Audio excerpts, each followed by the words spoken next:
Hey, so in this little clip, I want to talk to you about something called the three bucket technique. Although don't worry, in this particular instance, we're not using buckets. We are in fact going to be using something like a mug, a little box, a bowl, whatever you have got to hand. So this little exercise is particularly good if you are feeling so overwhelmed that you don't know where to start. It's great when you pair it with the 90-second stress debuster to really allow you to clarify what your thoughts are, what is going on, and what's on your plate. It's a great way of just getting a little bit extra clarity. So, as I mentioned, you are going to need mugs or bowls. You need three of them. And you're going to label your mugs or bowls as follows. Your first mug is going to be labeled stuff I can action, stuff I can do something about. So this is the thing that you've got control over. Your second mug or your second bowl is going to be labelled stuff I might be able to do something about, or I might have a degree of influence over. And the last one, stuff I've got no control over whatsoever. So those are the three different labels that you're going to need to put on your mugs, your boxes, your bowls, or even three different piles. Then what you're going to do is either gather your downloaded thoughts that you've perhaps done earlier, that great big list of to-dos, that great big list of stuff that you needed to think about that's on your mind, or indeed you're just going to take a few moments to do that before you get going. And you'll end up with a little stack of either post-it notes or scraps of paper. You want a separate piece of paper for each of your thoughts because you're going to need to be able to manipulate them. And then, yes, you're probably way ahead of me already. You are going to assign each of your thoughts, each of the things that's on your mind, to the correct mug.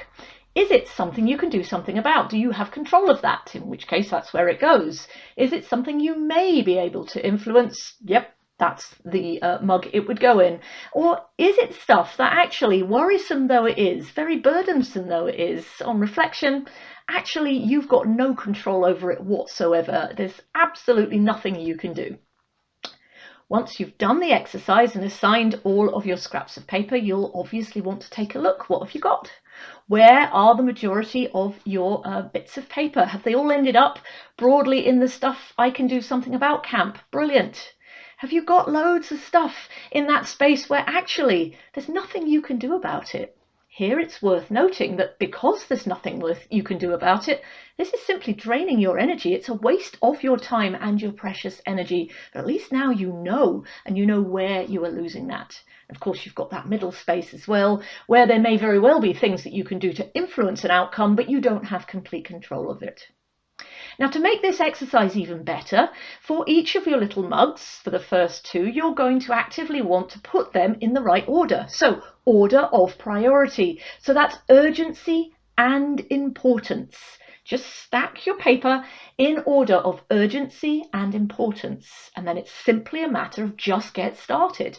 Take the first one, the most urgent, the most important, and take the next step. What is that? What do you need to do to just move it forward by one notch? And then you do the same for the things you might be able to influence. You're going to do something slightly different for that final category, the category where there's nothing you can do because you've got zero control. Here it's more about actively recognizing that that is the case and doing what you need to do to try and put that down or let go of it so that you can take your focus back to where you can actually make a difference, back to those things that you can control, that you will be able to move forward, that are going to make your life easier or better or get you where you need to be, or those actions where it might help, where you might be able to influence an outcome somewhere. There you are, the three bucket technique, brought up to date and into your home as three mugs. Give it a try and see how you get on.